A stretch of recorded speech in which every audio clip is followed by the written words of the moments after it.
다 함께 찬송가 289장 찬양하시겠습니다.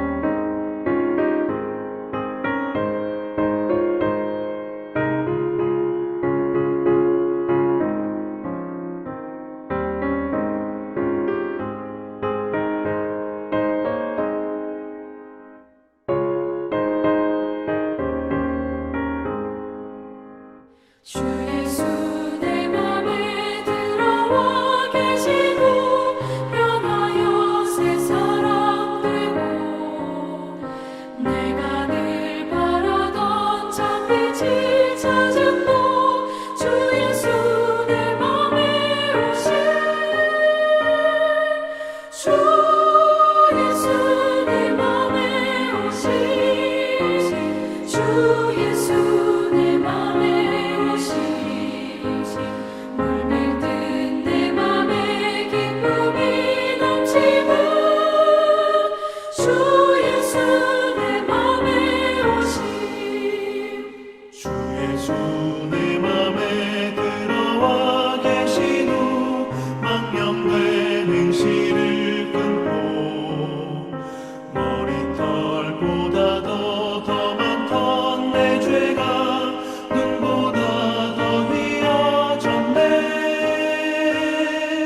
주 예수 내 맘에 오신 주 예수 내 맘에 오신 물밀듯 내 맘에 기쁨이 넘치고 주 예수 내 맘에 오신 내 맘의 소망을 든든히 가짐은 주 예수 내 맘에 오심 의심의 구름이 사라져 버림도 주 예수 내 맘에 오심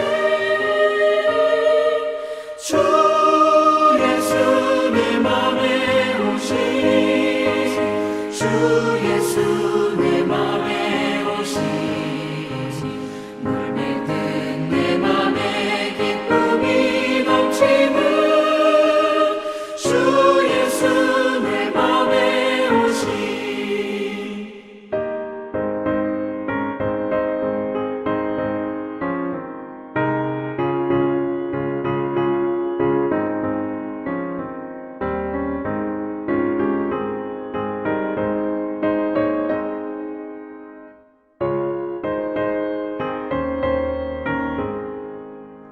사방에 흠집한 골짜기가 나가 밝은 빛 고련히 비춰 저 멀리 하늘 무한하게 보임도 주 예수 내 맘에 오신 주 예수 내 맘에 오신 주 예수 내 맘에 오신 물밀듯 내 맘에 기쁨이 넘치고 주 예수 내 맘에 오신 내가 저 천성에 올라가 살기는 주 예수 내 맘에 오신 천성에 올라가 주님을 뵈리니 그 기쁨 이길 데 없네 주 예수 내 맘에 오신 주 예수 내 맘에 오신 물밀듯 내 맘에 기쁨이 넘치고 주 예수 내 맘에 오신 오늘 함께 보실 성경 말씀은 신명기 22장 1절에서 12절 말씀입니다. 제가 봉독해 드리겠습니다. 내 형제의 소나 양이 길 잃은 것을 보거든 못 본 채 하지 말고 너는 반드시 그것들을 끌어다가 내 형제에게 돌릴 것이요 내 형제가 내게서 멀거나 또는 내가 그를 알지 못하거든 그 짐승을 내 집으로 끌고 가서 내 형제가 찾기까지 내게 두었다가 그에게 돌려줄지니 나귀라도 그리하고 의복이라도 그리하고 형제가 잃어버린 어떤 것이든지 내가 얻거든 다 그리하고 못 본 채 하지 말 것이며 내 형제의 나귀나 소가 길에 넘어진 것을 보거든 못 본 채 하지 말고 너는 반드시 형제를 도와 그것들을 일으킬지니라. 여자는 남자의 의복을 입지 말 것이요 남자는 여자의 의복을 입지 말 것이라. 이같이 하는 자는 내 하나님 여호와께 가증한 자이니라. 길을 가다가 나무에나 땅에 있는 새의 보금자리에 새 새끼나 알이 있고 어미새가 그의 새끼나 알을 품은 것을 보거든 그 어미새와 새끼를 아울러 취하지 말고 어미는 반드시 놓아줄 것이요 새끼는 취하여도 되나니 그리하면 내가 복을 누리고 장수하리라. 내가 새 집을 지을 때에 지붕의 난간을 만들어 사람이 떨어지지 않게 하라. 그 피가 내 집에 돌아갈까 하노라. 내 포도원에 두 종자를 섞어 뿌리지 말라. 그리하면 내가 뿌린 씨의 열매와 포도원의 소산을 다 빼앗길까 하노라. 너는 소와 나귀를 결의하여 갈지 말며 양털과 배실을 섞어 짠 것을 입지 말지니라. 너희는 너희가 입는 겉옷에 내 귀에 술을 만들지니라. 아멘. 오늘 본문에서 모세는 이스라엘 공동체가 지켜야 할 여러 가지 규례들에 대해서 구체적으로 말하는데 이웃을 돕고 배려해야 한다는 규례, 또 혼합을 금하는 규례들이 나옵니다. 1절에 내 형제라는 표현으로 시작을 하고 있습니다. 여호와 하나님을 섬기는 이스라엘 사람들은 모두 한 형제라는 것이죠. 그렇기 때문에 이웃이 잃어버린 소유물을 습득했을 경우에 반드시 돌려주라는 것입니다. 그 주인이 먼 곳에 살거나 누군지 모르는 경우라 하더라도 이 원칙은 그대로 적용이 됩니다. 또 곤란한 상황에 처한 이웃이 있으면 반드시 도와주라고 합니다. 나귀나 소가 등에 짐을 지고 길을 가다가 짐이 무거워 힘이 들면 넘어져서 일어나지 못하는 경우가 있었습니다. 이런 경우에는 짐을 일단 내리고 짐승을 일으키고 다시 짐을 실어야 하는데 혼자 이렇게 하는 것이 힘들죠. 그러니까 이웃이 이런 상황에 처하면 서로 잘 모르는 관계라 할지라도 반드시 도와주라고 합니다. 이것이 하나님께서 바라시는 하나님 백성의 삶이라는 것입니다. 그리고 6절부터 8절에 보면 생명을 소중하게 여기는 그 하나님의 마음이 자세하게 드러나 있습니다. 사실 율법의 핵심 정신이 생명 존중 사상이죠. 그런데 놀라운 것은 이것이 이 생명 존중 사상이 동물에 대해서도 동일하게 적용되고 있다는 것입니다. 새의 둥지에 보면 새끼나 알 그리고 어미가 함께 있다면 동시에 취하지 못하게 했습니다. 어미는 반드시 놓아 주어야 합니다. 또 짐승을 도축할 때 생명으로 여겨졌던 피는 절대 먹지 말아야 합니다. 그리고 이 부분에서 제가 참 마음이 먹먹해질 정도로 감격이 되었는데 8절에 집을 지을 때 불미스러운 사고가 발생하지 않도록 지붕에 난간을 만들라고 하십니다. 도대체 하나님께서 얼마나 우리들을 아끼셨으면 집을 지을 때 떨어질 수 있으니까 난간을 만들라는 이런 자세한 내용까지 말씀해 주시는 것일까요? 누가 율법을 딱딱하다고 했습니까? 이 율법 안에 이런 말씀들을 볼 때마다 너무 섬세하고 또 절절한 하나님의 사랑이 느껴지시지 않습니까? 계속해서 12절까지 순전한 삶을 살라는 말씀이 이제 나옵니다.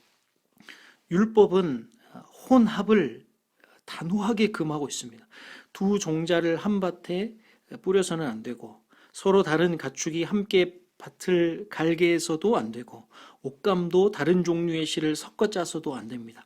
이것은 주변 나라와 또 주변 이방 민족들과 혼합되는 것에 대한 경고와 연결되는 것입니다. 하나님께서는 이스라엘이 주변 나라의 종교나 문화와 혼합되지 않아야 한다는 것을 이렇게 자세하게 설명을 해 주시면서 강조하고 있는 것입니다.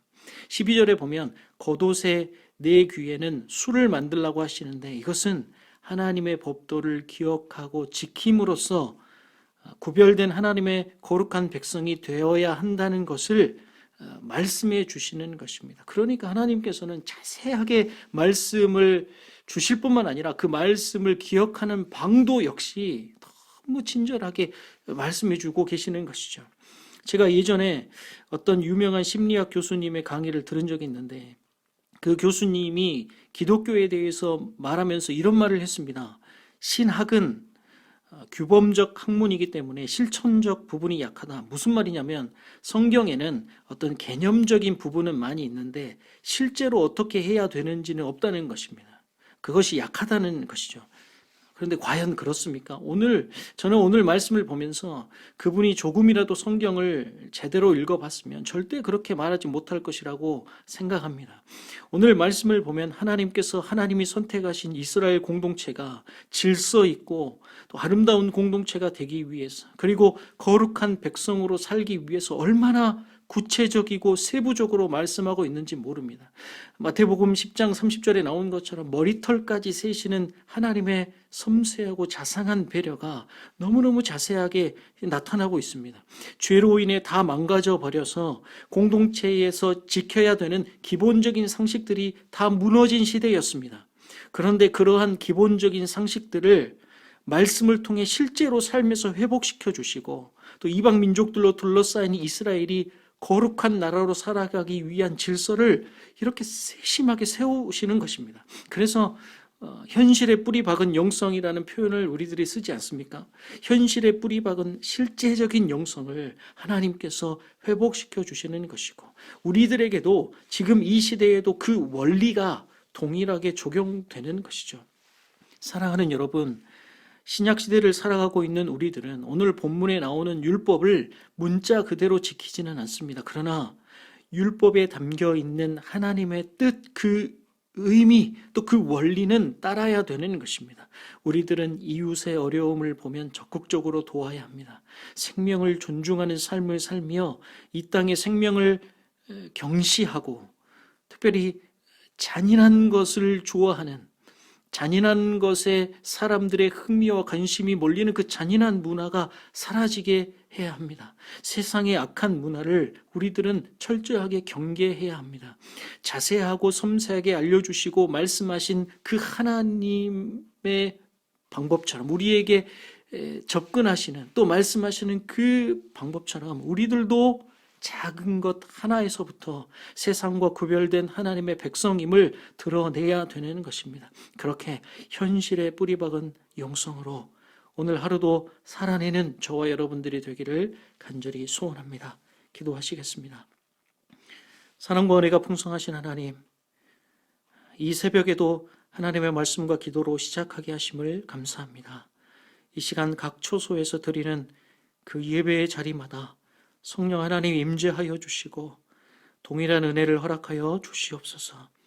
하나님께서 우리들을 선택하시고 자녀 삼으셔서 우리들이 위대하고 특별한 삶을 살 수 있게 허락하여 주심을 감사드립니다. 우리들이 이제 그에 맞는 권리와 책임을 감당하며 모든 이들과 조화와 균형을 이루게 하여 주시옵소서. 그 창조 질서를 유지하며 또 선한 마음으로 신앙과 생활의 거룩함 그리고 순수성을 지켜나가는 것이 사실 쉬운 일은 아니지만 성령 하나님께서 우리와 동행하시고 우리 마음속에 내주하시는 성령 하나님께서 힘주시고 우리 마음에 감동을 주셔서 거룩한 백성으로 살아가게 하여 주시옵소서. 세강교회와 유창린 담임 목사님을 위해서 기도합니다. 담임 목사님 영육간의 강건함을 허락하여 주시고 매일매일 하나님의 말씀과 은혜와 지혜를 부어 주시옵소서. 또 우리들은 이 공동체에 세워주신 그 목자의 음성을 듣고 따르고 순종하며 건강하고 아름다운 공동체를 이루게 하여 주시옵소서. 이 새벽에 무릎 꿇는 하나님의 백성들의 기도를 들으시고 속히 응답하여 주시옵소서. 하나님의 살아계심을 보게 하시고 목도하게 하여 주시옵소서. 감사드리며 예수 그리스도의 이름으로 기도드립니다. 아멘.